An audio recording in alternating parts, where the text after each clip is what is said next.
Pada saat itu Nabi Sulaiman sedang dalam perjalanan. Beliau sedang duduk di atas kursi yang mana angin dan permadani membawa beliau. Beliau diiringi bala tentara juga golongan jin serta burung-burung. Perjalanan beliau dilakukan dari Syam Syria yang akan dilakukan menuju Rom. Tak hanya ditemani bala tentaranya namun juga ditemani oleh malaikat Jibril dan juga malaikat Mikail. Dalam perjalanan beliau menuju Rom, beliau bertemu dengan seorang wanita tua yang menghadapnya dan membuat beliau terkejut. Wanita tua ini adalah seseorang dari golongan jin dengan taring yang menyerupai gading gajah, kemudian rambut seperti pelepah pohon kurma, bulu-bulunya pun lebat. Wanita ini mengeluarkan bau yang tidak sedap dari tubuhnya. Mata wanita tua ini merah menyala seperti kilat menyambar dengan memperawakan badannya yang begitu besar dan tinggi dengan kedua kaki yang mengangkang antara dua lembah. Dia juga mengeluarkan asap melalui hidungnya dan mampu mengeluarkan suara yang beragam.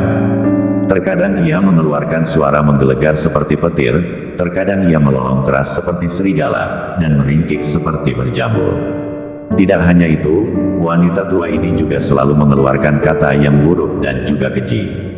Nabi Sulaiman sangat terkejut ketika bertemu dengan wanita tersebut hingga membuat beliau bersujud kepada Allah.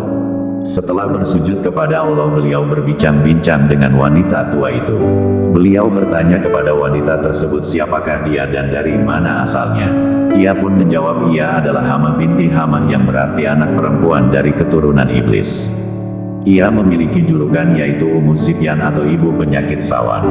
Wanita tua tersebut tinggal antara langit dan bumi. Nabi Sulaiman bertanya kembali manusia seperti apakah yang berada dalam penguasaannya.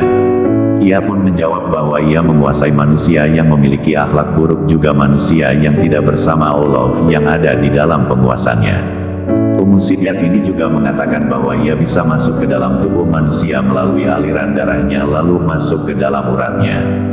Juga bisa memasuki apapun lewat apa yang kita bawa. Ia juga memiliki bala tentara yang akan menempati tempat yang tidak ada penghuninya.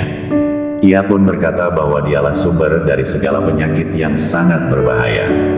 Ia dan bala tentaranya juga seringkali mengurangi harta milik orang yang berdagang. Juga ia yang membuat bayi menangis dan membuat wanita menjadi keguguran, mandul juga keburukan lainnya.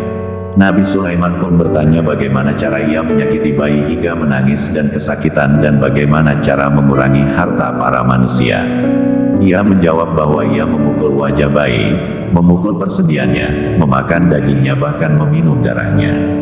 Ia pun memukul wajah anak tersebut hingga ia merasa nangis tak terhenti. Kemudian cara dia mengambil harta manusia yaitu dengan cara menjerit dan meraung sehingga manusia lari meninggalkan hartanya sehingga ia dan bala tentaranya akan meniup hartanya hingga habis tak tersisa.